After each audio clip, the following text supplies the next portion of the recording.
Il existe une très vieille Bible en occitan de Lyon.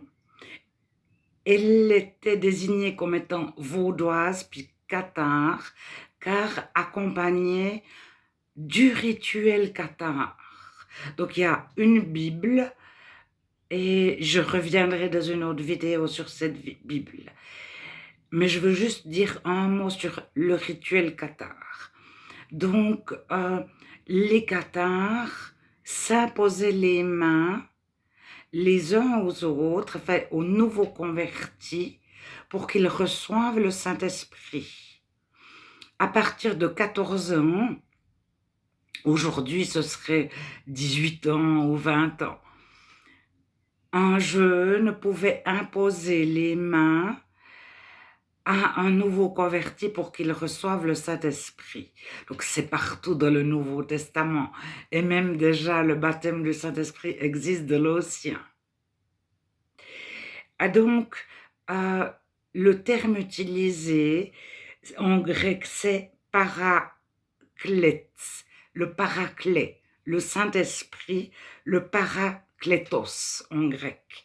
C'est l'avocat, le secours, l'intercesseur, celui qui se porte caution, celui qui se porte garant devant Dieu pour nous.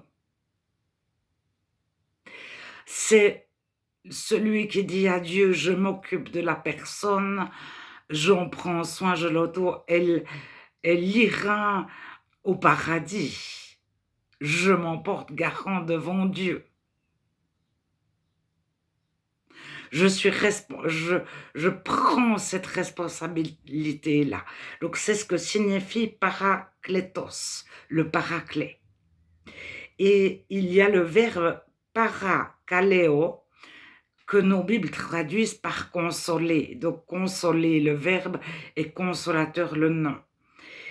Alors, c'est beaucoup plus que consoler, c'est recevoir de Dieu le courage suffisant à toute chose, les forces nécessaires face à toute situation.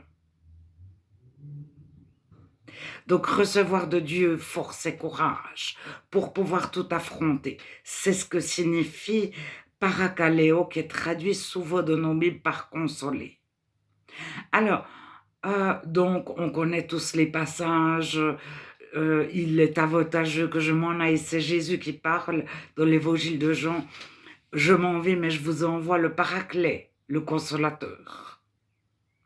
Le Saint-Esprit, le paraclet que Dieu vous a promis, il vous rappellera toutes choses. Il vous enseignera toutes choses. Alors, paraclet, consolateur, imposer les mains pour le recevoir, c'est pour recevoir le Saint-Esprit. C'est le baptême du Saint-Esprit.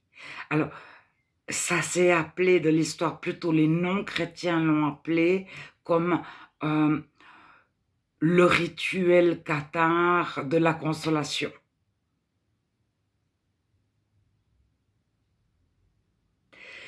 Ou quelque chose avec le terme consoler ou consolation en français, on ne comprend plus ce que ça signifie. Parce que certainement que le terme consoler, consolation signifiait beaucoup plus de choses lorsque les cathares, donc les cathares étaient présents. Les cathares, on en parle de les conciles en 300, au concile de Nicée, de Latran, on parle des cathares, ils étaient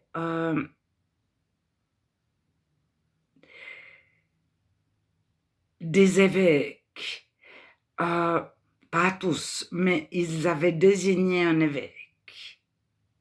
Et l'empereur, à une certaine époque, désignera lui des évêques pour chaque ville. Et les cathares devront être soumis à l'évêque. Ils pourront rester évêques, mais évêques second, s'il y avait 2 évêques par ville. Alors, ils ont fait un canon, etc. Et puis, on les retrouve en 1100, 1200, et on connaît peu de choses, c'est-à-dire on connaît l'essentiel, ils n'avaient pas de rituel, pas de liturgie, donc ils n'avaient pas un déroulement de culte. Les femmes avaient beaucoup de place parmi eux, il n'y avait pas tellement de hiérarchie. Et ils imposaient les mains aux malades et les malades étaient guéris. Et je crois qu'ils avaient des connaissances en médecine et en chirurgie. C'est plutôt les Vaudois qui avaient d'énormes connaissances en médecine et en chirurgie. Alors, les cathares, c'est un peu les pentecôtistes du passé. Et ils ne baptisaient pas d'eau du tout. Ils n'avaient pas de sacrement. Bon, les sacrements arrivent, le sacrement mariage, c'est 1215, c'est le 3e sacrement, les autres arrivent bien après. Donc les cathares n'ont aucun sacrement. Et c'est leur seul rituel, mais ça a été appelé rituel par les non-chrétiens.